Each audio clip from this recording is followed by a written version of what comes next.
Bismillahirrahmanirrahim. Sahabat ini bernama Alqamah. Bagus ibadahnya. Di mana Nabi dakwah ada di depan. Kalau Nabi berjamaah di belakang ada Alqamah. Tapi anehnya ketika sakaratil maut tidak bisa syahadat. Dibimbing oleh Bilal, la ilaha illallah. Alqamah cuma bilang la, tidak, kaku bibirnya. Hai. Bilal lapor sama Nabi, ya Rasulullah, Alqamah madang ideknya oleh mas syahadat. Alqamah sakaratil maut tidak bisa syahadat. Tolong Anda doakan. Nabi bersabda, baik. Kenapa bisa? Nabi sekali agamanya itu. Kok bisa? Didoakan oleh Nabi, tetap tidak bisa. Nabi lalu bertanya, ada yang tahu rumahnya bapaknya? Sudah meninggal ya Rasul. Kau pergi cari mamanya.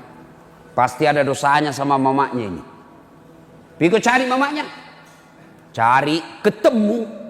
Bilal berkata, Bu, sakaratil maut kodong itu anak, tanda bisa syahadat.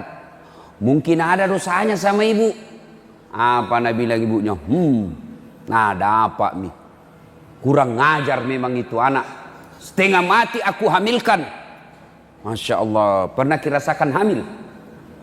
Pernah Pak? Oh itu di belakang itu. Itu bedek kalau hamil orang tidak ada enaknya. Coba lihat orang hamil. Jalan aja setengah mati. Duduk itu tidak bisa duduk mas Suleka. Pakai standar samping. Iya toh? Tidur. Baik. Pernah lihat ibu hamil tidur tengkurap. Mopang. Tidak bisa. Bapak, bagaimana rasanya hamil nih Pak? Mau rasakan, ambil kelapa, kasih masuk 1 biji di perut tak. Dengan sabuk-sabuknya, kemana-mana bawa. Itu ibu-ibu kemana-mana kan dia bawa. Setengah mati, tidur tidak ada enaknya. Menghadap ke kanan poso, menghadap ke kiri sesak napas. Satu jenaknya gaya pasrah. Coba, kalau kita laki-laki menderita, paling menderita kalau ngidam istrinya. Pernah ada bapak-bapak, Ustaz apa doanya supaya berhenti ngidam? Saya bilang apa ngidamnya istri? Tak ada bilang, nanti dia bisa tidur kalau dia lihat saya di atas lemari duduk. Mulai berhenti kok nak kasih bodoh-bodoh kok itu. Jadi kalau istrinya mau tidur jam 9, setengah 9 naik di atas lemari. Waktu ini saya kasih. Dia bilang ini, setengah mati aku hamilkan, setengah hidup aku lahirkan. Coba lihat ibu-ibu kalau melahirkan. Ada ndak ibu-ibu melahirkan senyum?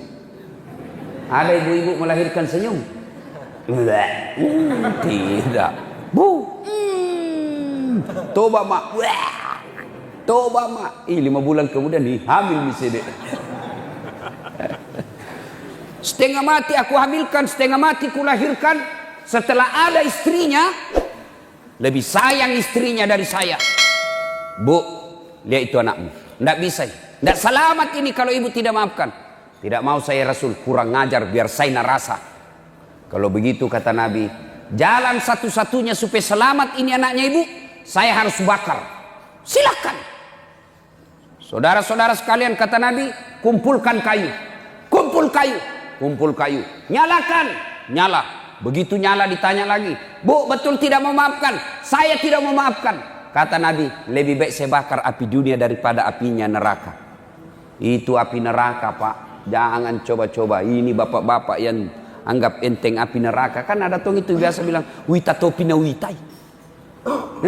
Api neraka itu Pak, kata Nabi, 69 panasnya api di dunia, baru sama panasnya api neraka. 69 kali.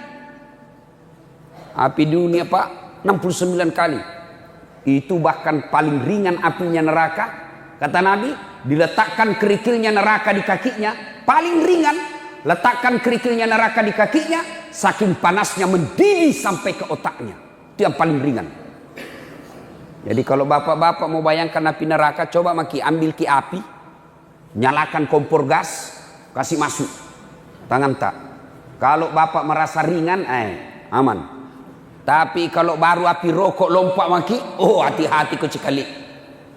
Hati-hati. Api neraka itu kan ada 4 tingkatan. Api yang Allah ciptakan itu ada 4 tingkatan. Tingkatan pertama, api yang warna merah. Ini apinya para perokok. Coba lihat kalau merokok. Kayak orang bodoh-bodoh. Apa kerja itu? Isap buang. Beleng-beleng. Sekali-kali isap, kunyah. Nah, masa kamu itu saja nak kerja 10 menit, beleng-beleng. Ada merokok di sini?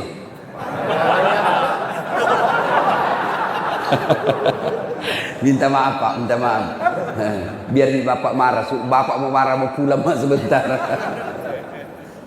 Dia bilang Nabi, lebih baik api dunia siksa kau daripada api neraka. Kau tidak bakal tahan itu api neraka.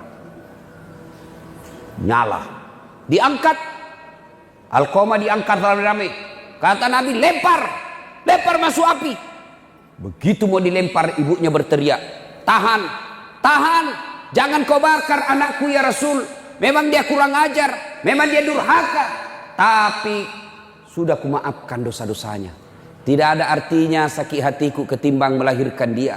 Tidak ada artinya sakit hatiku ketimbang hamil dia 9 bulan dalam perutku.